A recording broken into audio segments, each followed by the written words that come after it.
Bonjour et bienvenue à cette série d'introduction à la gestion des données de recherche ou la GDR. Je m'appelle Pierre-Emmanuel Roy et je suis bibliothécaire en soutien à la recherche à l'UQAR. Dans ce troisième de 5 modules, je vous propose un survol des bonnes pratiques d'organisation et de stockage des données. Commençons par les formats de fichiers. Lorsque vous collectez ou générez des données, visez dans la mesure du possible à utiliser des formats de fichiers ouverts. Des formats ouverts, c'est des formats dont les spécifications techniques sont accessibles à tous. Et donc, n'importe quel développeur peut les utiliser, contrairement aux formats propriétaires. Les formats ouverts, comme le format PDF, ont l'avantage d'être compatibles avec différents logiciels. Les formats ouverts sont aussi plus appropriés que les formats propriétaires pour la conservation à long terme des données. Les formats propriétaires, eux, ont tendance à devenir désuets après quelques années, et alors ça devient difficile d'accéder aux données. Pour des données textuelles, vous pouvez privilégier par exemple les formats TXT, PDF, RTF, etc. Il y a des différences importantes entre ces formats bien sûr. Il faudra voir si oui ou non ils correspondent à vos besoins. Le format DocX, même si c'est associé à Microsoft Word, est un format acceptable, non seulement parce que c'est largement répandu et lisible par différents logiciels, mais aussi parce que ça se base sur le format ouvert XML. Par contre, évitez par exemple les formats DOC et WPD, deux formats propriétaires qui étaient très répandus à une certaine époque, mais qui sont aujourd'hui désuets. Et le même principe s'applique à d'autres types de données. Vous pouvez consulter le guide de GDR de la bibliothèque pour en savoir plus. Bien sûr, ce n'est pas toujours possible d'utiliser un format de fichier ouvert. Par exemple, si vous utilisez un outil spécialisé pour générer vos données, vous n'aurez peut-être pas le choix du format de fichier. Mais demandez-vous par contre si, après avoir généré vos fichiers de données, c'est possible de les convertir dans un format aussi simple et aussi ouvert que possible, pour que les données soient toujours lisibles dans 20 ans, par exemple. Passons maintenant au nommage des fichiers.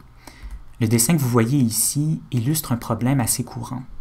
Quand des fichiers sont mal nommés, c'est dur de s'y retrouver.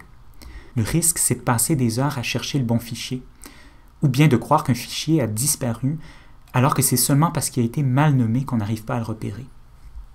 Une bonne pratique pour éviter ce genre de problème, c'est de définir des règles de nommage dès le début du projet.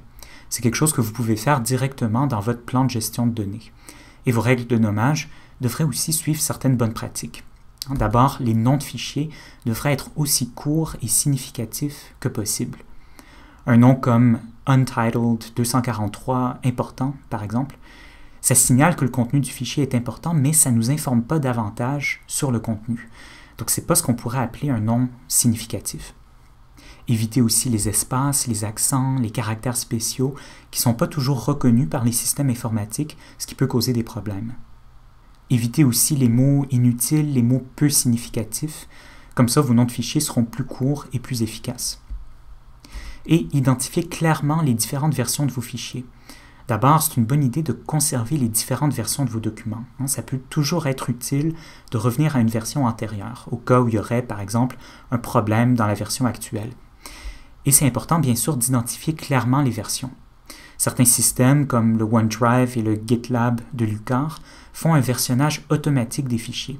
Vous pouvez contacter le STI, le Service des technologies de l'information de l'UQAR, pour en savoir plus. Ici, vous voyez deux manières d'identifier les versions qui font en sorte que les fichiers soient bien triés à tous les coups. D'abord, V01, V02, etc.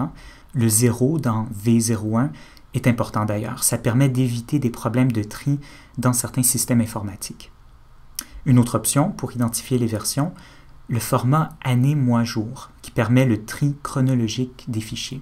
Et voici un exemple de fichier bien nommé. Le nom est court et significatif, il ne contient pas de caractères spéciaux ni d'espace, et la version est indiquée dans un format qui évite les problèmes de tri. Si vous voulez en savoir plus sur les bonnes pratiques de nommage, vous trouverez des ressources dans le guide de GDR de la bibliothèque, entre autres un lien vers le guide de nommage du Centre de documentation administrative de l'UQAR.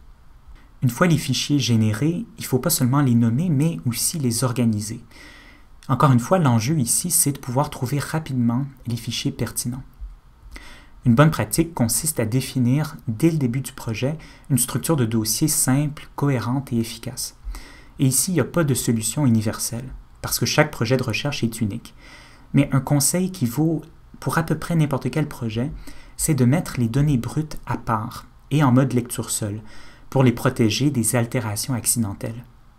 Les données brutes, c'est les données sous leur forme originale, avant d'avoir été traitées ou modifiées. Les données brutes devraient toujours rester intactes pour que ce soit toujours possible d'y revenir, par exemple au cas où il y aurait un problème avec les données traitées. Un autre conseil, évitez les structures de dossiers trop complexes et trop profondes. Ici, par exemple, on doit ouvrir une douzaine de dossiers pour trouver le bon fichier, ou peut-être plus si on ne sait pas où le fichier se trouve. On doit éviter ça dans la mesure du possible. Mais évidemment, la solution n'est pas non plus de créer des dossiers trop génériques. Il faut donc essayer d'atteindre un équilibre. Voici un exemple d'une structure de dossier. C'est bien sûr seulement une base qui évoluerait forcément avec le projet de recherche. On a d'abord un dossier général pour le projet, puis à l'intérieur, un dossier pour les documents administratifs, donc entente, certificat d'éthique, journal de bord, etc. Ensuite, on a un dossier pour les données. Remarquez que les données brutes sont séparées des données traitées. Le fichier Lisez-moi que vous voyez dans le dossier données, c'est de la documentation qui vient contextualiser les données. On y reviendra dans le prochain module. Enfin, on a un dossier pour le code source qui a servi au traitement ou à l'analyse des données. Si vous travaillez avec du code source, pensez à utiliser l'espace GitLab de l'UQAR qui facilitera la gestion de vos données. Vous pouvez contacter le service des technologies de l'information de l'UQAR pour en savoir plus. Et finalement, on a un dossier pour la publication finale, articles, rapports, mémoires, thèses, etc. Peut-être que cette structure convient à vos besoins, peut-être que vous devrez la modifier, mais l'important c'est surtout de prendre le temps de réfléchir à l'organisation de vos fichiers en début de projet. Le stockage sécuritaire des données est un autre point essentiel. Où et comment allez-vous stocker vos données actives en cours de projet pour minimiser le risque de perte, de vol et de fuite de données? C'est des considérations particulièrement importantes, bien sûr, si vous travaillez avec des données sensibles. D'abord, il devrait y avoir des règles et des procédures précises pour le contrôle des accès, pour que seules les personnes autorisées dans votre équipe puissent consulter, modifier ou partager les données en fonction de leur rôle dans le projet. Un ou une gestionnaire de données devrait aussi être chargé de contrôler les accès et de façon générale de veiller au respect des normes définies dans le plan de gestion de données. Ensuite, évitez d'utiliser vos appareils personnels dans le cadre du projet de recherche, par exemple un ordinateur personnel ou un disque dur externe. Les appareils personnels, ça introduit des risques pour la sécurité des données. Par exemple, une clé USB ou un disque dur externe, ça peut se perdre facilement. Et un ordinateur personnel, c'est moins bien protégé contre les cyberattaques qu'un ordinateur de l'UQAR.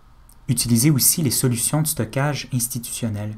Le service des technologies de l'information, le STI, peut vous en recommander une qui correspond à vos besoins. Et à l'inverse, évitez d'utiliser Google Drive ou d'autres solutions infonuagiques non institutionnelles. C'est des solutions qui n'offrent pas les mêmes garanties en matière de sécurité et de confidentialité et qui exposent donc vos données à différents risques. Et finalement, consultez le STI le plus tôt possible dans votre projet de recherche, avant même la demande de subvention idéalement. Le STI pourra vous orienter vers des ressources, vers des solutions qui conviennent à vos besoins et au type de données que vous allez avoir à gérer. Finalement, c'est important de mettre au point une stratégie de sauvegarde pour vos fichiers. Encore une fois, l'idée ici, c'est de minimiser le risque de perte de données. Idéalement, votre stratégie de sauvegarde devrait suivre la règle du 3-2-1.